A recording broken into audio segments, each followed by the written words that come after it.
আসসালামু আলাইকুম। আমি মোহাম্মদ আলামিন হক অমর একুশে হল সংসদে কার্যনির্বাহী সদস্য পদে নির্বাচন করছি। ডাকসু বরাবরই ঢাকা ঢাকা বিশ্ববিদ্যালয়ের প্রত্যেকটি ছাত্রের অধিকার আদায়ের একটা প্ল্যাটফর্ম। অনেক বছর পর আমরা জানি যে ২০১৯ সালের পর এবার ১ম ডাকসু অনুষ্ঠিত হচ্ছে। সেক্ষেত্রে প্রত্যেকটা শিক্ষার্থীর মধ্যে ঢাকা বিশ্ববিদ্যালয়ের প্রায় সকল হল, সকল ক্যাম্পাস, ঢাকা বিশ্ববিদ্যালয়ের প্রত্যেকটা ডিপার্টমেন্ট আমাদের হলে খুব সুন্দর একটা উৎসবমুখর পরিবেশ বিরাজ করতেছে বর্তমানে। প্রত্যেকটা শিক্ষার্থীর ভিতরে একটা ঈদের আমেজ তৈরি হয়েছে। সেক্ষেত্রে আমি ডাকসু ডাকসুর একজন প্রার্থী হিসাবে, হল সংসদের একজন প্রার্থী হিসেবে আমি প্রত্যেকটা শিক্ষার্থীর কাছাকাছি যাওয়ার চেষ্টা করতেছি। আলহামদুলিল্লাহ অনেক ভালো সাড়া পাচ্ছে। তারা সবাই এই ব্যাপারটাকে খুব সুন্দরভাবে গ্রহণ করতেছে। আমার পাশাপাশি আমার যারা প্রতিদ্বন্দ্বী প্রার্থী, তারপরে হচ্ছে আমার অন্যান্য পদে যারা নির্বাচন করতেছে তারাও শিক্ষার্থীদের কাছাকাছি যাচ্ছে এবং তার শিক্ষার্থীরা খুব সুন্দরভাবে সেটাকে অ্যাকসেপ্ট করতেছে আরকি।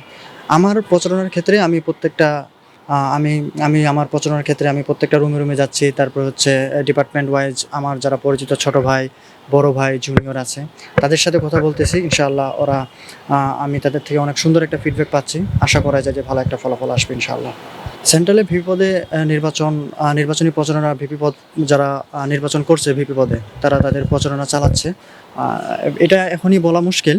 তবে আমরা যদি দেখি যার আ যা যা যে যত বেশি শিক্ষার্থীকে রিচ করতে পারবে, যাকে সাধারণ শিক্ষার্থীরা যত ভালোভাবে গ্রহণ করতে পারবে, যে সাধারণ শিক্ষার্থীদের দাবিগুলা আ সুন্দরভাবে তুলে ধরতে পারবে, আ তারাই এগিয়ে থাকবে এক্ষেত্রে। তবে এখন পর্যন্ত দেখা যায় যে সাদিক কাইয়ুম ভাই অনেক বেশি এগিয়ে আছে। সেক্ষেত্রে সাদিক কাইয়ুম ভাই প্রত্যেকটা হলে যাচ্ছে, সবার কাছে গিয়ে কথা বলতেছে। আশা করা যায় যে ভালো একটা ফলাফল আসবে ইনশাআল্লাহ। নির্বাচনের পরিবেশ কেমন? হলগুলোতে এবং বিশ্ববিদ্যালয়ের ক্যাম্পাসে আপাতত নির্বাচনের পরিবেশ অনেক সুন্দর।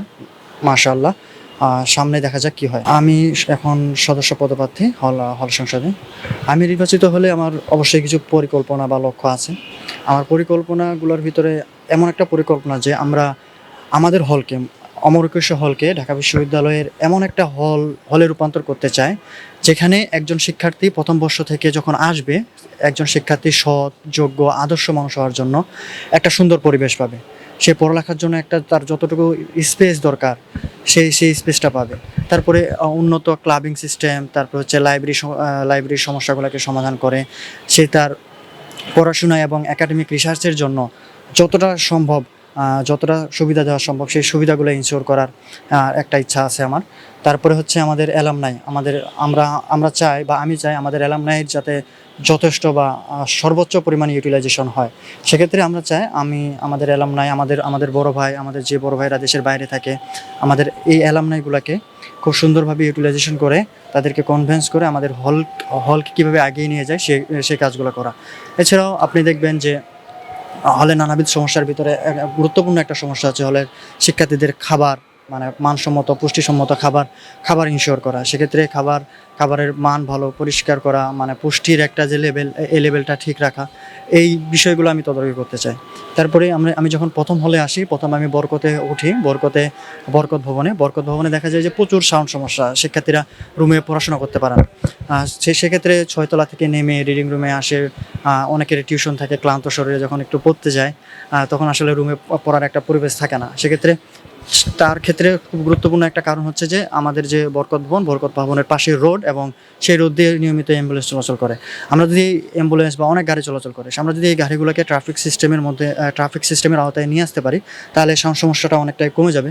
এছাড়াও সাউন্ড সমস্যা সমাধানের জন্য আমরা বিভিন্ন ধরনের পদক্ষেপ, মানে যা করা যায় বড় ভাইদের সাথে, হল প্রশাসনের সাথে কথা বলে সেই সমস্যাটা সমাধান করা।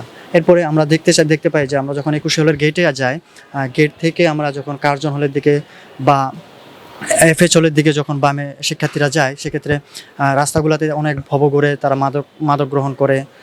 তারপর হচ্ছে রাস্তাগুলোতে নিয়ম অপরিষ্কার। এক্ষেত্রে আমার ইচ্ছা হচ্ছে, আমার লক্ষ্য হচ্ছে এই রাস্তাগুলোকে শিক্ষার্থী বান্ধব করে তোলা। আমরা যাতে শিক্ষার্থীরা স্বাচ্ছন্দ্যে তাদের ক্লাসগুলো অ্যাটেন্ড করতে পারে এবং পড়াশোনার ক্ষেত্রে তাদের যাতে কোনো হ্যাম্পার না হয়, এবং এই ভবঘুরে ঘোরা বা এই অস্বাভাবিক পরিবেশগুলো যাতে শিক্ষার্থীদের জন্য কখনোই হুমকি স্বরূপ না হয়ে উঠতে পারে। এছাড়াও আমরা হলে যখন আসি তখন হলের গুরুত্বপূর্ণ একটা ফ্যাক্টর ছিল যে হলে নিয়মতান্ত্রিক আবাসন ব্যবস্থা, অর্থাৎ প্রশাসন কেন্দ্রিক সিট ব্যবস্থা।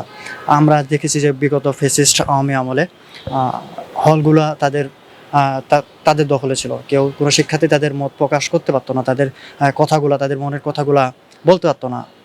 ডাকসু হচ্ছে প্রত্যেকটা শিক্ষার্থীর একটা আকাঙ্ক্ষার ব্যাপার, সেখানে প্রত্যেকটা শিক্ষার্থী তার নিজের কথাগুলো বলতে পারবে।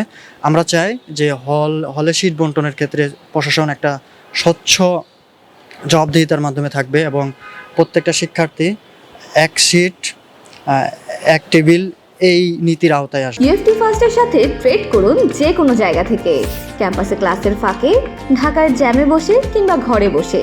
ট্রেডিং এখন হাতের মুঠোয়, তাই ট্রেড করুন যখন খুশি যেখানে খুশি।